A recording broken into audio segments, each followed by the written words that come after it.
Assalamualaikum warahmatullahi wabarakatuh. Bismillahirrahmanirrahim. Hamdan wa thana'an laka ya Allah, salatan wa salaman laka ya Habiballah wa ala alika wa ashabika ya khaira khalqillah. Amma ba'du. Alhamdulillahi rabbil alamin. Kita berjumpa kembali di dalam sebuah majelis kajian kitab Burdah yang tentu saja kita senantiasa berharap kepada Allah untuk tidak saja memahami bait demi bait, tapi sekaligus merasakan, mengalami, menyelami substansi dari adanya bait demi bait di dalam kitab Burdah, sehingga pengetahuan kita berkelindan dengan adanya kenikmatan rohani, sehingga pemahaman kita bersatu padu dengan adanya pengalaman-pengalaman rohani diri kita. Itu yang kita harapkan, sehingga betapa jelas ilmu kita itu bermanfaat, ilmu kita itu barokah. Minimal untuk diri kita, syukur-syukur juga berimbas kepada orang-orang di sekitar diri kita. Semakin bermanfaat, semakin barokah ilmu kita, maka akan semakin menjangkau lebih jauh adanya kemanfaatan ilmu, adanya keberkahan ilmu itu sendiri. Coba kita bayangkan bagaimana Kanjeng Rasul dengan ilmu yang dimiliki, yang penuh dengan manfaat dan barokah. Seluruh alam raya menikmati ilmu beliau, menikmati barokah beliau. Dari saking kuatnya kemanfaatan dan keberkahan ilmu di dalam diri beliau. Bahkan seluruh kebaikan alam semesta bersumber dari beliau. Oke, kita akan melanjutkan kajian kitab Burdah ini, bab tentang adanya pengingkaran terhadap ayat-ayat Al-Quran. Namun sebelumnya, sebagaimana biasa, kita akan menikmati terlebih dahulu sebuah lagu dari Ummi Kulthum, Alfu Lailah wa Lailah. Dipersilahkan.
حبيبي أنا يا حياتي أنا كلنا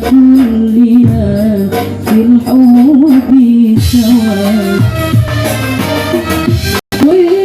والهوى منه الهوى والهوى منه الهوى منه الهوى منه الهوى سهران الهنا مسكين الهنا وقلب الهنا يا حبيبي يلا نعيش بعيون الليل يلا نعيش بعيون الليل نقول للشمس تعالي تعالي تعالي تعالي بعد السنة مش قبل السنة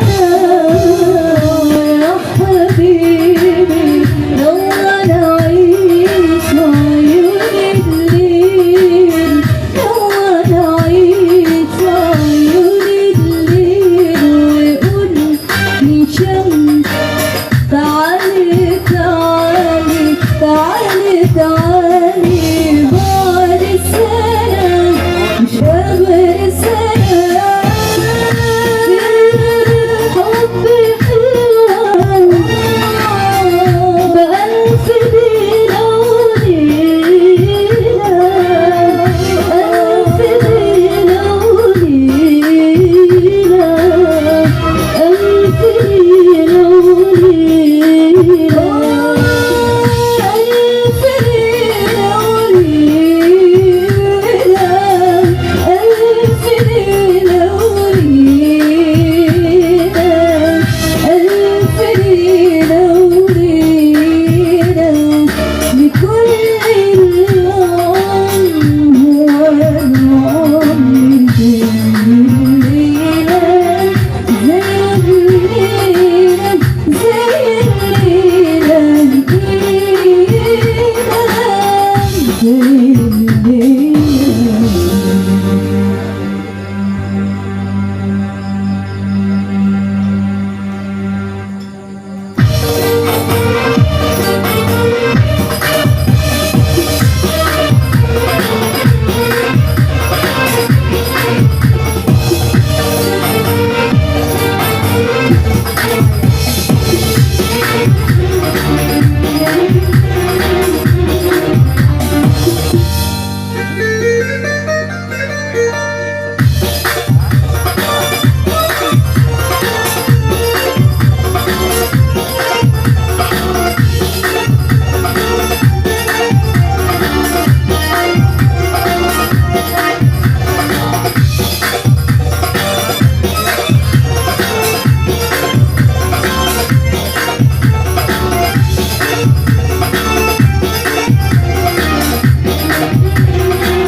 يلا نعيش عيون الليل يلا نعيش عيون الليل ويقول للشمس تعالي تعالي تعالي تعالي بعد السنة مش قبل السنة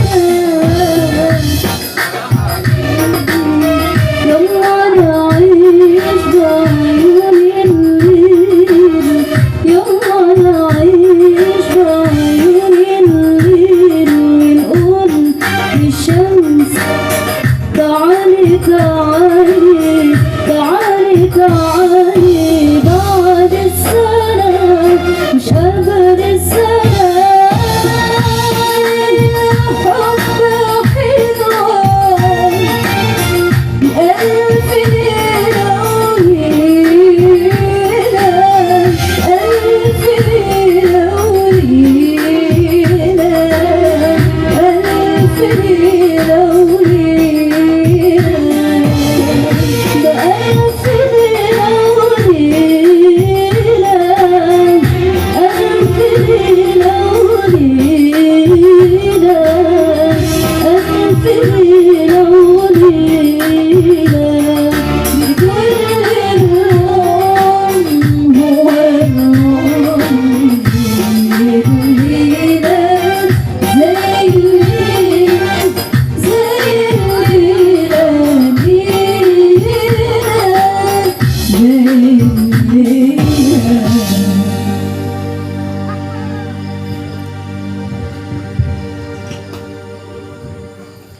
لك يا رسول الله ولجميع من اتبع دينك يا حبيب الله حقيقة من لدن آدم لا يوم القيامة ونخص خصوصا منهم إلى حضرة الشيخ محمد البوصيري صاحب البردة رضي الله لنا ولهم الفاتحة أعوذ بالله من الشيطان الرجيم بسم الله الرحمن الرحيم الحمد لله رب العالمين الرحمن الرحيم مالك يوم الدين إياك نعبد وإياك نستعين اهدنا الصراط المستقيم صراط الذين أنعمت عليهم غير المغضوب عليهم ولا الضالين آمين لتقربنا إلى الله تعالى لمحبتنا إلى رسول الله صلى الله عليه وسلم لسلامتنا في الدين والدنيا والآخرة لقضاء ديوننا لقضاء حاجاتنا من حوائج الدنيا والآخرة لتيسير أرزاقنا حلالا طيبا مباركا كثيرا وسعا لصحة أجسادنا وقلوبنا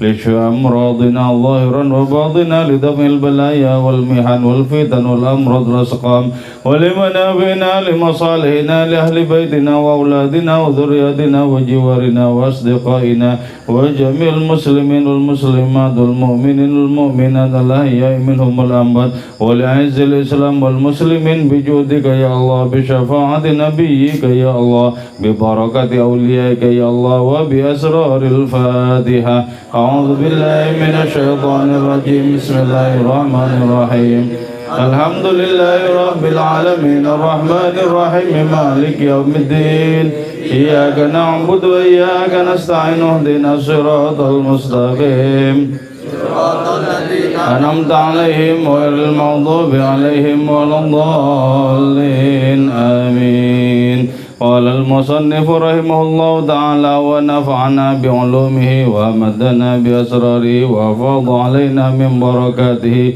وبكم آمين Bismillahirrahmanirrahim. Kotungkiruh kadang-kadang mengingkari al-ainu apa mata seseorang do'as syamsi terhadap cahaya matahari min ramadin dikarenakan sakit wayungkiruh dan mengingkari alfamu apa mulut seseorang to'mal ma'i terhadap lezatnya air min sakomi juga dikarenakan sakit. Oke, di dalam bait burda ini ayat-ayat Al-Quran itu diibaratkan dengan cahaya matahari. Nurun minallah, cahaya Allah Ta'ala. Dan adanya respon seseorang itu diumpamakan sebagai mata. Ketika mata itu sakit, maka seringkali terjadi mata itu mengingkari cahaya matahari. Kau penyakit bagiku, kau menyiksaku. Jadi karena sakit.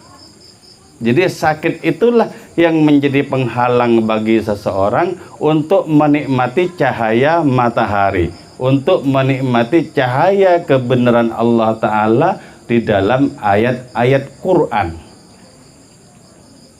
Jadi karena itu kita sekarang bisa menimbang seberapa responsif diri kita terhadap ayat-ayat Quran. Kalau kita sebegitu respon dan kita melahapnya ayat demi ayat dengan penuh kenikmatan, itu berarti menunjukkan bahwa jiwa kita itu sehat, rohani kita itu sehat, penglihatan batin kita sehat. Tapi kalau kita sama sekali ingkar, sama sekali menolak, itu menunjukkan bahwa jiwa kita itu sakit, rohani kita itu menderita, penglihatan batin kita juga sakit. Kalau antara iya dan tidak, disebut tidak sepenuhnya respon. Disebut iya, tidak sepenuhnya juga melahap. Antara ya dan tidak. Nah itu berarti bercampur antara sehat dan sakit.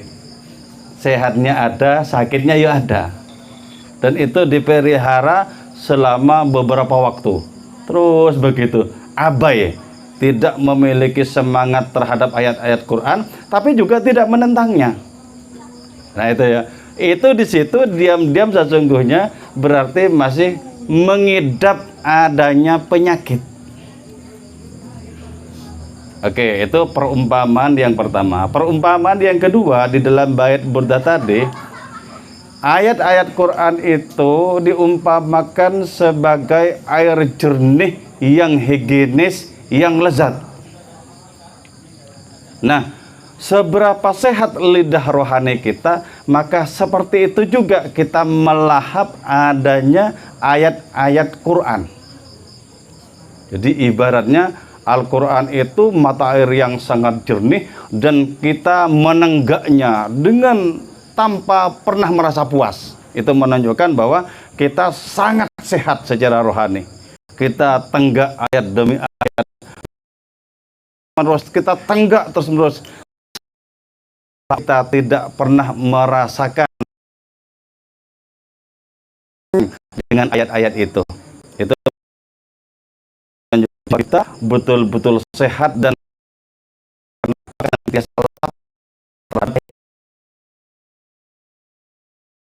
untuk orang yang seperti itu, ayat Al-Quran itu senantiasa menyediakan diri dengan penuh kesegaran. Jadi dinikmati sedemikian segar, makin dinikmati makin segar, makin dilahap makin segar.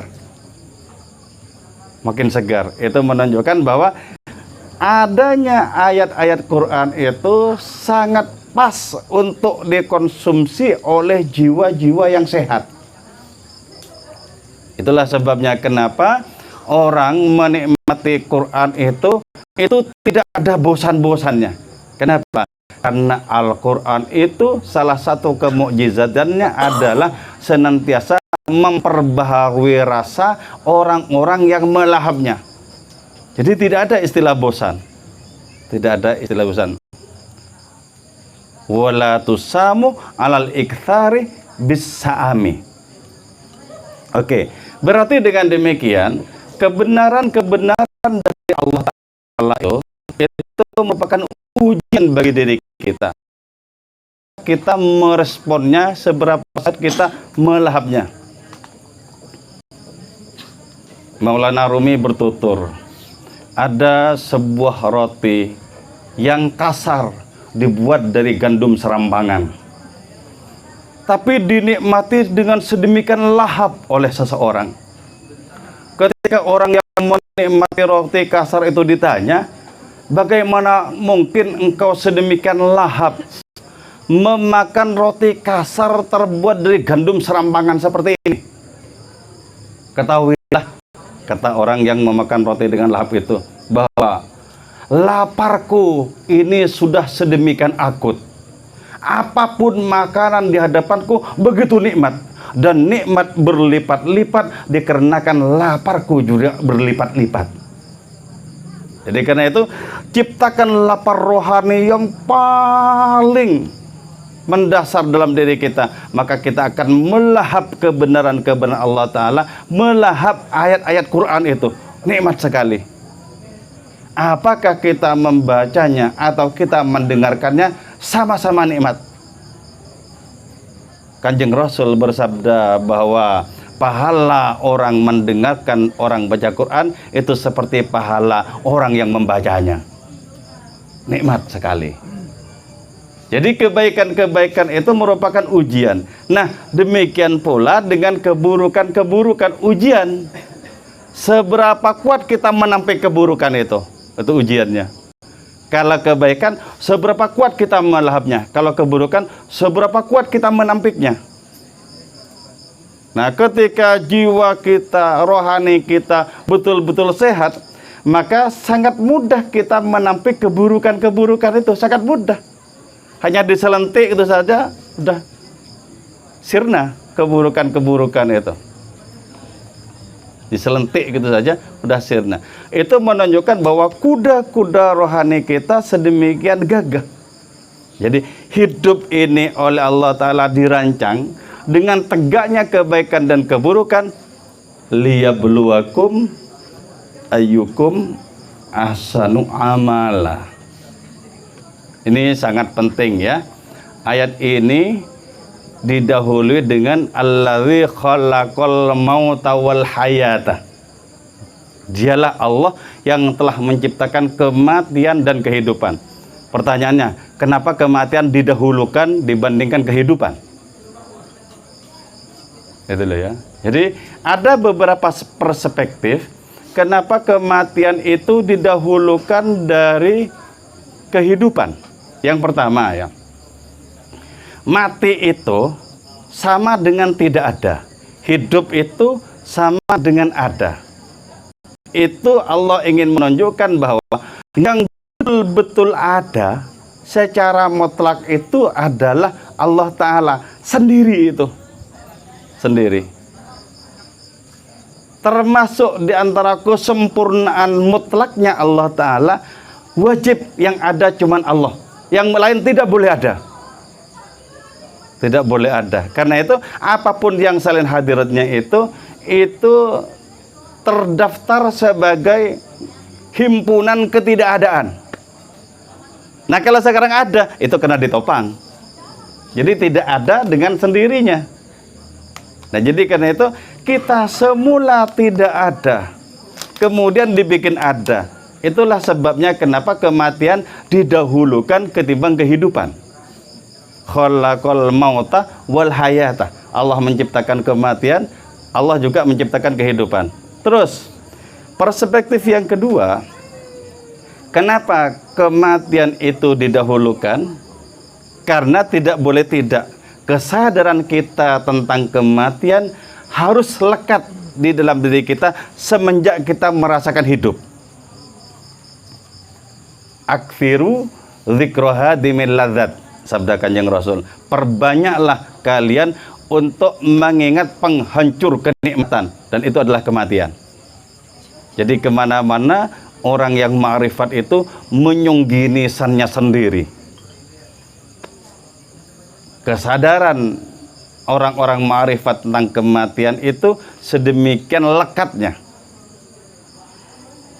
Kalau orang berpikir seperti itu, tentu orang akan memperhitungkan perilaku-perilaku yang dipersembahkan di muka bumi ini. Kalau itu tak berguna setelah kematian, tentu harus kita jauhi. Kalau berguna untuk kehidupan setelah kematian, maka kita memperbanyak perbuatan-perbuatan baik seperti itu. Jadi kesadaran tentang kematian itu sesungguhnya secara substansial adalah kesadaran tentang hakikat kehidupan. Siapa orang yang sadar tentang kematiannya, maka dia akan sadar tentang hakikat kehidupannya. Dan hakikat kehidupannya itu senantiasa diisi dengan adanya keterpujian, kebaikan-kebaikan. Itu perspektif yang kedua. Perspektif yang ketiga, kenapa kematian didahulukan dari kehidupan? Karena tidak bahwa sebelum ajal menyongsong diri kita, kita harus mengalami mati terlebih dahulu. Mutu qoblal mauti. Matilah kalian sebelum datangnya ajal itu. Maksudnya apa? Al-mautul iradi. Kematian yang diperoleh oleh adanya kehendak diri kita. Kematian dari segala damba kepada apapun yang lain. Kata Imam Syafi'i itu ya, sangat cerdas sekali. Kalau engkau memiliki hati yang kono, yang senantiasa menerima apapun takdir Allah Ta'ala, maka kaya dan miskin di hadapanmu sama saja.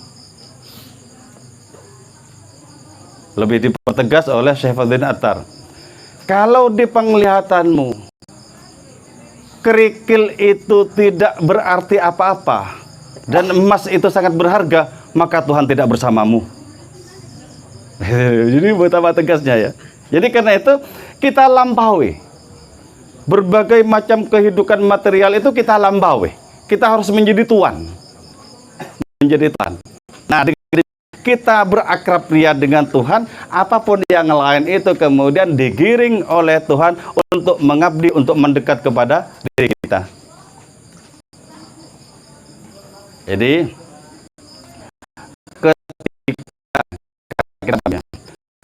ketika bersama dengan Tuhanmu, alam semesta akan menghamba kepadamu. Tapi ketika kau masukkan alam semesta di hatimu, akan masuk bersamamu.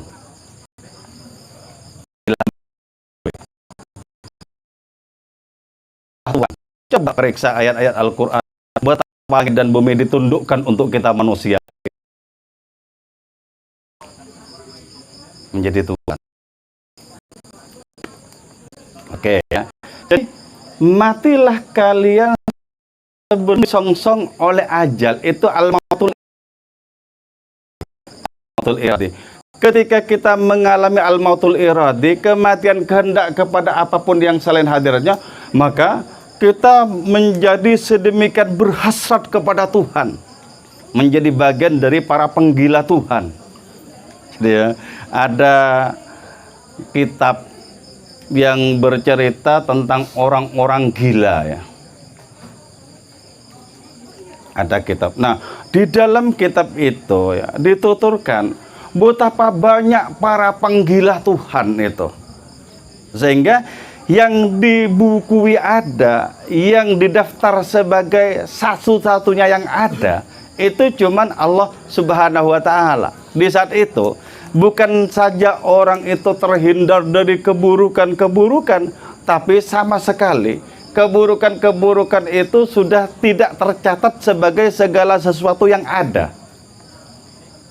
Makanya begini ya, Maulana Rumi itu mengajarkan kepada kita bagaimana kita berprasangka baik kepada segala sesuatu, kepada setiap orang, berprasangka baik. Karena sesungguhnya pada dasarnya Allah Ta'ala menanam benih-benih kebaikan pada setiap orang itu. Entah benih-benih itu tumbuh atau benih-benih itu mati di tengah perjalanan hidupnya. Nah, kita mesti berprasangka baik. Ketika kita berprasangka baik kepada setiap orang itu, Allah akan memunculkan dalam diri kita kebun-kebun keindahan. Kebun-kebun keindahan. Jadi kalau begitu kita melangkah dari satu ruang ke ruang yang lain, kita tidak menyaksikan apapun selain keindahan-keindahan itu. Jadi kita merasa dikelilingi oleh Allah yang maha indah. Tapi ketika kita berburuk sangka kepada seseorang, apalagi benci terhadap seseorang, maka itu akan menumbuhkan adanya duri-duri, kemarung-kemarung dalam diri kita. Dan kita melangkah itu seperti melangkah di antara duri-duri. di antara paku-paku, di antara ranjau-ranjau. Kita melangkah seperti itu. Betapa tersiksanya hidup kita kalau seperti itu. Jadi, karena itu, pandanglah segala sesuatu itu sebagai taman bunga ilahi. Nah, kalau itu sempurna kita keluar dalam diri kita, maka kita akan menjadi kawan dengan Allah Ta'ala, sebagaimana Nabi Ibrahim menjadi kawan bagi hadiratnya itu. Apa kata Nabi Ibrahim? Dari saking baik sangkanya kepada Allah Ta'ala, kepada seluruh makhluknya itu. Tidak ada hari-hari yang lebih indah dibandingkan ketika aku dilemparkan oleh Namrud ke tengah kobaran api yang membara selama 40 hari. 40 hari loh itu. Jadi adanya bintik-bintik api, kobaran-kobaran api itu dipandang sebagai taman bunga yang keindahannya tiada tandingannya oleh Nabi Ibrahim itu. Jadi padahal menurut pandangan kita itu adalah penyiksaan, nggak tanggung-tanggung untuk dilemparkan ke tengah kobaran api itu menggunakan ketepel raksasa. Nggak tanggung-tanggung. Bagi kita itu penyiksaan, tapi bagi Nabi Ibrahim itu keindahan di atas segala keindahan yang pernah dialami. Kenapa sampai seperti itu? Karena hatinya berisi keindahan dan memandang segala sesuatu dengan hati yang bersih, yang penuh dengan keindahan itu. Mustahil di dalam hatinya Nabi Ibrahim itu ada ranjau-ranjau kebencian, ada paku-paku caci maki. Mustahil. Indah. Nah, itu dia. Itu cara kita mengelola hidup. Agar dalam hidup yang sejenak itu kita berbahagia, tidak menderita. Kita kelola sedemikian rupa. Allah menyerahkan potensi kepada diri kita dan kita diperintahkan untuk mengelola potensi seperti itu. Jadi pertama-tama adalah kita merasakan akur dengan ayat-ayat Quran. Bagi yang sudah lama tidak pernah ngaji Quran, bagi yang sudah lama Qurannya berdebu, kecuali surat Yasinnya, itu harus diulangi lagi, temukan keindahan, perlahan-lahan membacanya, sampai akhirnya kita menjadi ketagihan. Oh, kalau sudah begitu berarti menunjukkan bahwa jiwa kita itu sehat, dan semakin sehat kita semakin jauh dari pengingkaran demi pengingkaran. Oke, saya kira itu ya. Mari lagunya.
ولولا كسبتنا بالله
Amit kan.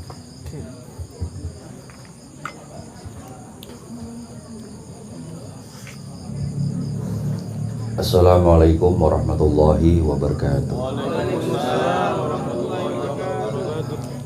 Innal hamdalillah nahmaduhu wa nasta'inuhu wa nastaghfiruh wa na'udzu billahi min shururi anfusina wa min sayyiati a'malina. May yahdihillahu fala mudhillalah wa may yudlil fala hadiyalah.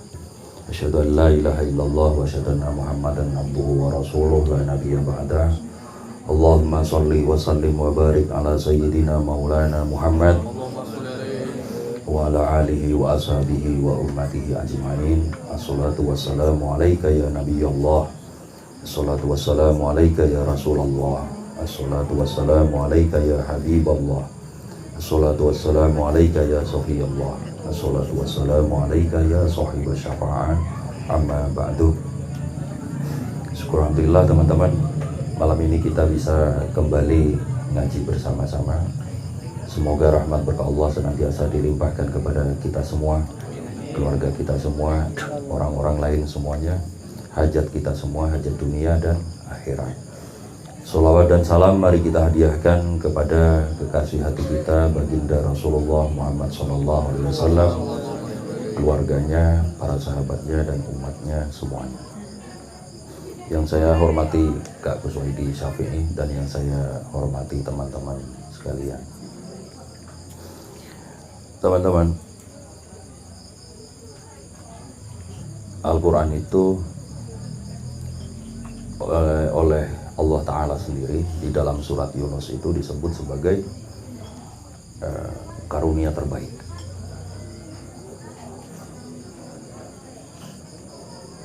Qul bifadlihi wa birahmatihi fabidzalika falyafrahu huwa khairum mimma yajma'un. Begitu Gusti Allah menggambarkan Al-Quran. Sehingga siapapun yang menggenggam Al-Quran, menggunakan Al-Quran, mustahil lalu menyelisihi segala asas-asas dan prinsip-prinsip kebaikan, kemaslahatan, dan kemanusiaan. Begitu mestinya. Kita bisa menyebutkan bahwa Kanjeng Nabi SAW diutus itu ke seluruh manusia, bukan hanya orang Arab,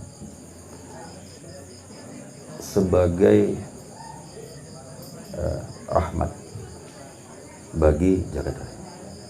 Rahmat itu tiada lain adalah kebaikan, maslahat, kehormatan, dan sejenisnya. Pokoknya rahmat itu mustahil beriring, berlingkup dengan sesuatu yang sifatnya merusak, mengganggu, mengacaukan, chaos, permusuhan, pertikaian, dan sebagainya. Begitu kan kita memahami dan meyakini tentang rahmat. Sampai di sini clear bahwa siapapun yang menggunakan Al-Quran, berpegang pada Al-Quran, dalam konteks apapun, pastilah hasilnya akan selaras dengan maslahat. Begitu ya. Tetapi kita melihat dari sejarah bahwa ada kalangan-kalangan yang dengan mengutip Al-Quran mereka menciptakan kekacauan, kerusakan, pertikaian, permusuhan. Itu faktanya. Yang paling besar dan selalu kita rujuk tentu saja adalah apa yang dilakukan oleh kaum Khawarij. Mereka selalu menggunakan ayat-ayat Al-Quran untuk, bagi mereka ya, melandasi terhadap apa yang mereka pikirkan dan lakukan. Yang paling terkenal kan slogan mereka itu ya dari Al-Quran, dari An-Nisa ayat 45, 46, dan 48. Wa man lam yahkum bima anzalallah faulaika humul kafirun. Siapa yang tidak menetapkan hukum dengan hukum Allah, maka mereka adalah orang-orang yang kafir. Begitu doktrin mereka Khawarij itu. Tapi apa yang mereka lakukan dengan mengusung, memikul ayat Al-Quran begitu, justru buahnya adalah kerusakan, kekacauan, pembunuhan, takfir, yang bukan mereka dan golongannya disebut kafir. Sayyidina Ali dikafirkan, dan semua orang yang berada di barisan Sayyidina Ali. Muawiyah bin Abi Sufyan, Amr bin As, dan semua orang yang berada di kelompok mereka itu juga dikafirkan. Yang tidak kafir adalah berarti yang mukmin gitu ya, yang lurus, itu adalah Khawarij itu sendiri. Begitu ya. Tapi tentu saja kita lebih percaya bahwa justru mereka yang menciptakan kerusakan.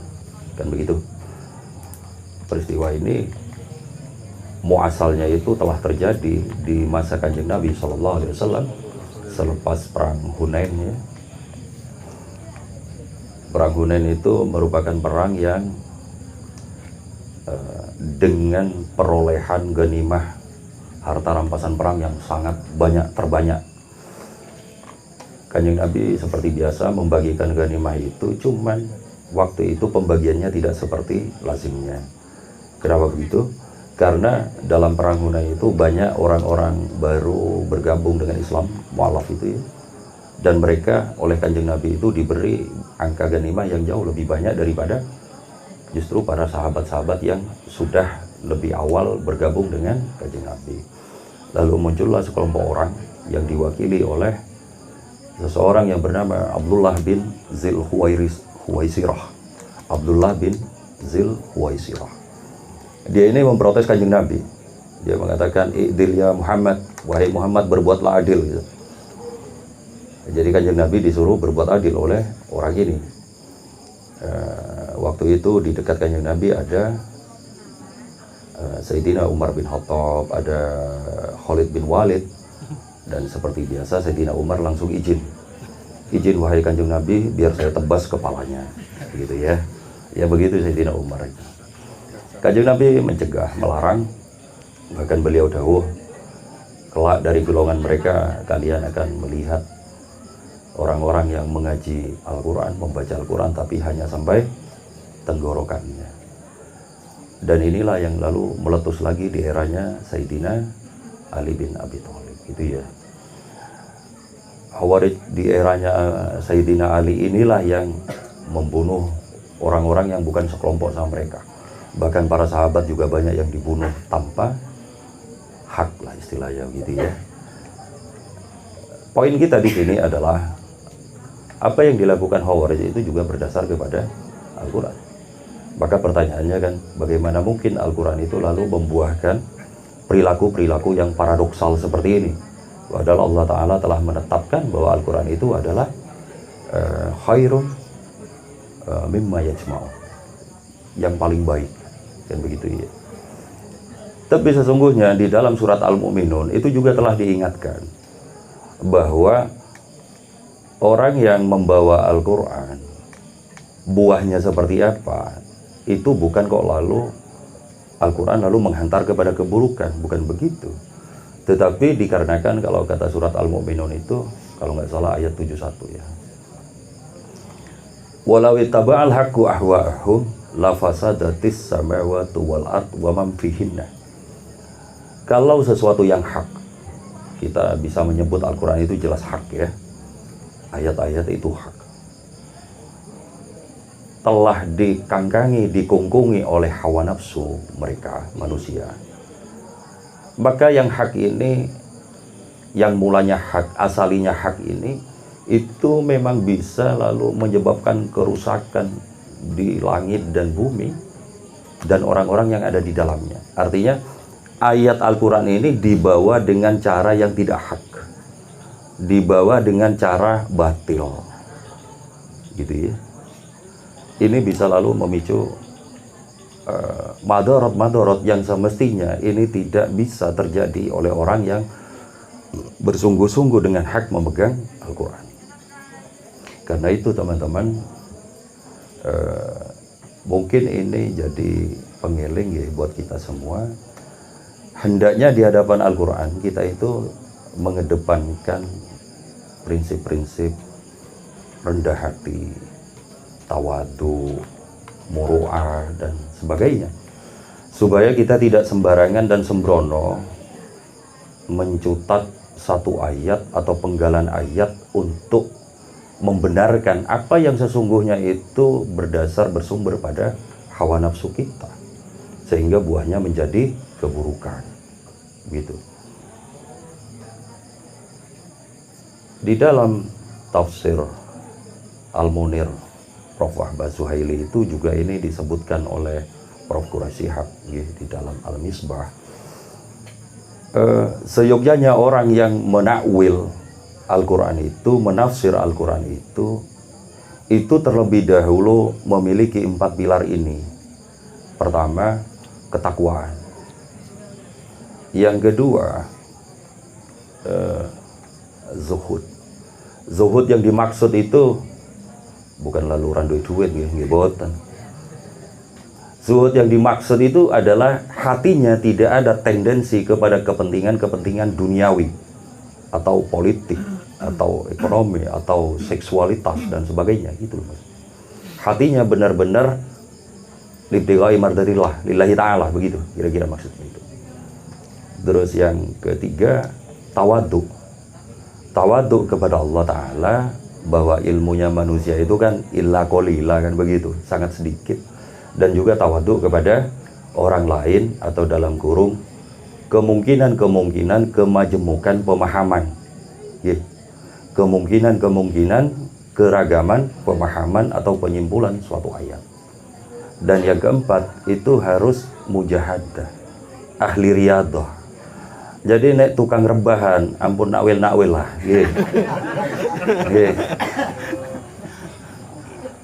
khawatir lalu apalagi kalau nggak punya guru, aduh, khawatir lalu ditarik sesukanya atas dasar pemahamannya saja, atas dasar angan-angannya saja, padahal itu jauh dari hak. Maka di Al-Quran juga telah dielengke, wa ma yattabi'u aktsaruhum illa dhanna innad dhanna la yughni minal haqqi syai'a. Sesungguhnya angan-anganmu, prasangka-prasangkamu itu tidak kok lalu memperkayamu untuk semakin dekat kepada hakikat atau barang hak itu. Saya kira di sini ya letak pentingnya kita punya guru lah gitu ya, supaya ada tempat bertanya. Alhamdulillah kita punya guru Kak Kuswaiti Syafi'i malam ini. Moga dapat barokah semua nggih. Nah, ya sekedar mungkin sampel kontemporer gitu. Kita bisa nyebut lah. Ini di streaming ya, Cong ya. Ya wis lah. Bismillah. Kita nyaksiin gitu beberapa tahun lalu ontran-ontran Masya Allah di Indonesia yang belum pernah ada nih. Gara-gara apa? Al-Maidah 51. Saya tidak bicara tentang benar salah udah lah. Tapi yang kita lihat itu lalu apa yang disebut oleh Al-Quran, dikecam oleh Al-Quran, wala takunu kalladzina tafarraqu wahtalafu min ba'di ma ja'atuhumul bayyinat wa ulaika lahum adzabun adzim. Janganlah kalian jadi golongan yang berpecah belah dan bertikai setelah adanya Al-Quran ini. Siapa yang begitu, mereka itu golongan yang akan diazab oleh Allah Ta'ala. Nggih, mugi-mugi diampuni santen nggih. Amin. Saya hanya berada di posisi pengen menunjukkan betapa kalau kita ini mengambil satu ayat hanya dalam maksud untuk mentashih apa yang kita inginkan, sekali lagi, apa yang kita inginkan, maka ayat ini sangat bisa dibawa ke sana. Walaupun buahnya adalah madarat. Kan betul? Apa saja. Tetapi tentu saja tipe begini kan mereka adalah golongan yang menafsirkan Al-Quran dengan hawa nafsu, dan inilah yang dilarang, dikecam oleh Kanjeng Nabi SAW. Kan begitu. Mereka membawa Al-Quran dengan hawa nafsu. Dalam bahasa kita, mereka adalah orang-orang yang bukan berkiblat kepada Al-Quran, tetapi Al-Quran dipaksa untuk menjadi makmum mereka. Kan begitu. Ini bayangin, kepentingannya itu sudah ada nih, ya toh. Sekarang untuk meyakinkan Taufik dan kawan-kawannya, saya harus mencari satu ayat, kayak begitu. Tapi kepentingan saya kan ada, saya pengen dapat pujian dari Taufik misalnya gitu. Yo, jangan-jangan manfaatnya apa? Enggak ada. Kan begitu ya.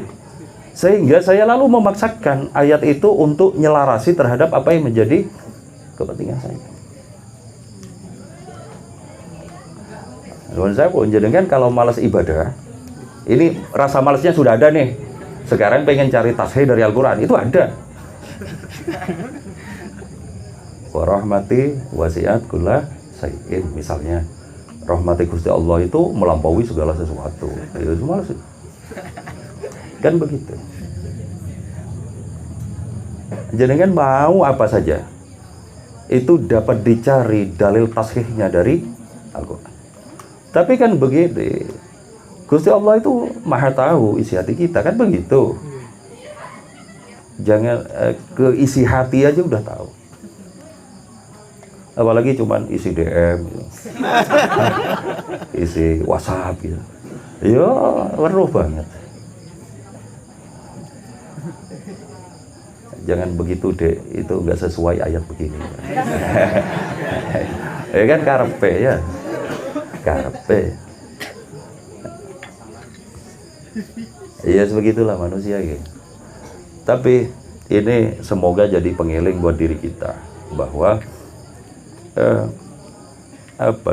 karunia dan rahmat Allah dalam wujud Al-Quran ini yang disebut sebagai yang terbaik oleh Allah Ta'ala dalam surat Yunus itu hendaknya kita pelihara dengan sungguh-sungguh dengan memuliakannya, jangan merendahkannya, dengan memuliakannya. Tentu banyak jalan untuk memuliakannya, ngaji misalnya gitu, memuliakan, mencoba memahami ayat per ayat, memuliakan, mungkin menghafalkan sedikit-sedikit, memuliakan, supaya lengimami orakul huwai dan sebagainya gitu loh. Itu bagian dari cara memuliakan. Yang paling pokok saya kira Al-Quran itu benar-benar akan menjadi kompas, kemudi, nahkoda bagi orang-orang yang muttaqin, orang yang beriman, kan begitu. Maka kiranya inilah yang saya kira di diri kita yang perlu diperbaiki dan dikuatkan terus-menerus, supaya Al-Quran itu lalu menjadi cahaya kepada hidup kita, produktif kepada hidup kita gitu. Di dalam surat Yunus juga disebutkan bahwa Al-Quran itu bekerja pada manusia itu dalam 4 kondisi, 4 fase. Tapi syaratnya satu, harus beriman dulu. Kalau nggak beriman, nggak bekerja Al-Quran itu. Di Al-Baqarah awal itu, ini insya Allah kita hafal semua. Nah, tahlilan mesti dibaca ya. Alif Lam Mim, dalikal kitabu la raiba fihi hudal lil muttaqin alladzina yu'minuna bil ghaib, sampai di sini gitu. Jadi syaratnya itu harus beriman kepada yang gaib.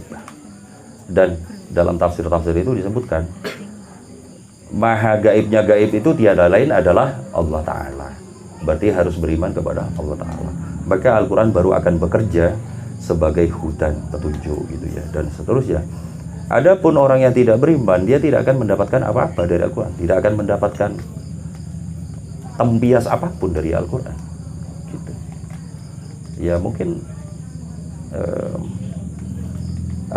pengabadian Al-Quran tentang perjumpaan Nabi Musa dan Nabi Khidir itu tidak lebih disebut sebagai ya mungkin karya sastra atau apalah gitu, atau cerita-cerita mitos dan sebagainya.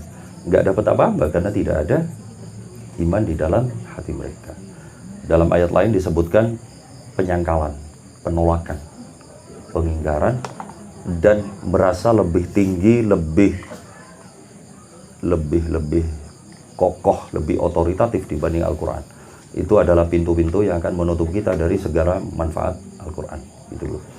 Bahkan teman-teman jangan sekali-kali merasa lebih weruh daripada Al-Quran gitu.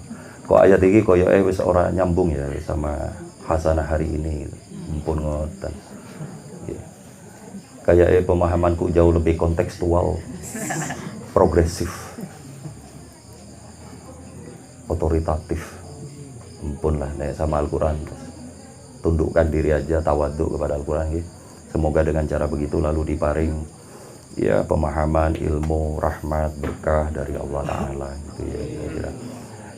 Kiranya terakhir ya mungkin ini pengeling ya buat diri saya khususnya dan panjenengan. PR terbesar kita hari ini itu adalah ketawaduan kepada Al-Quran. Gitu. Baru baca Al-Itqan 10 halaman udah merasa lebih tahu dari Al-Quran. Ya biasanya cahuin semester anyar niku.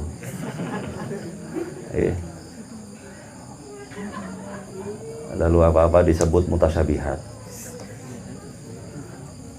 Apa-apa disebut mutasyabihat. Menutup aurat disebut mutasyabihat. Gimana nih?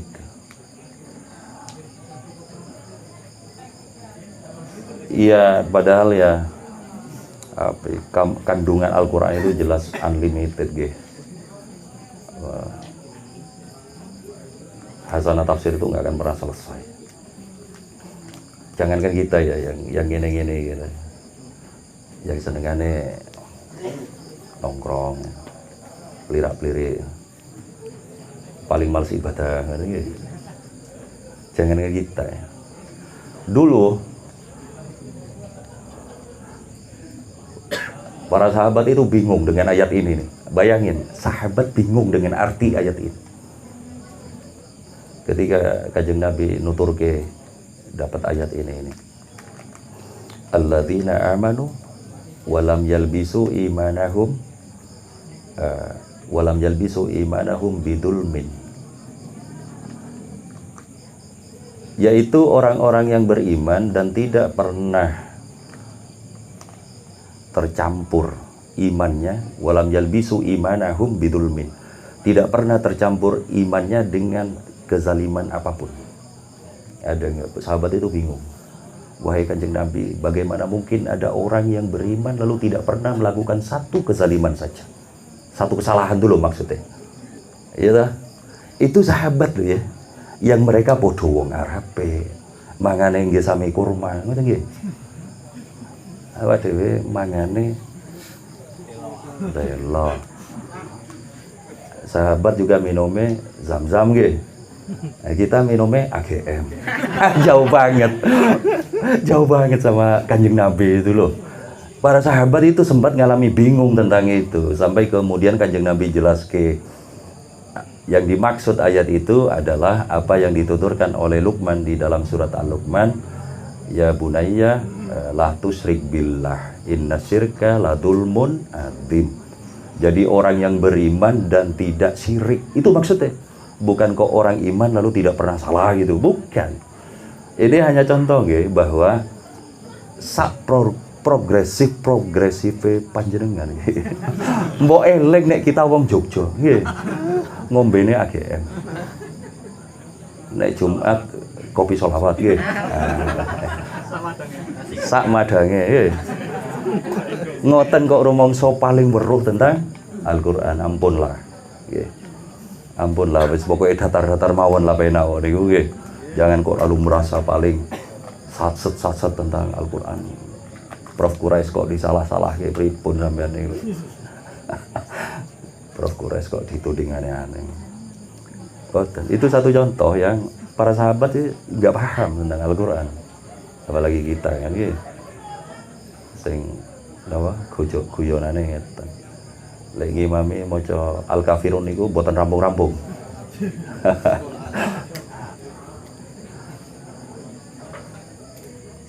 Nek maca napa niku?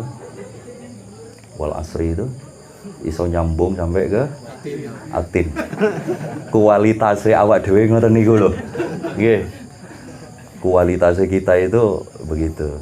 Nek mboten napa-napa gandeng umat Kanjeng Nabi insyaallah paring barokah syafaate Kanjeng Nabi nggih.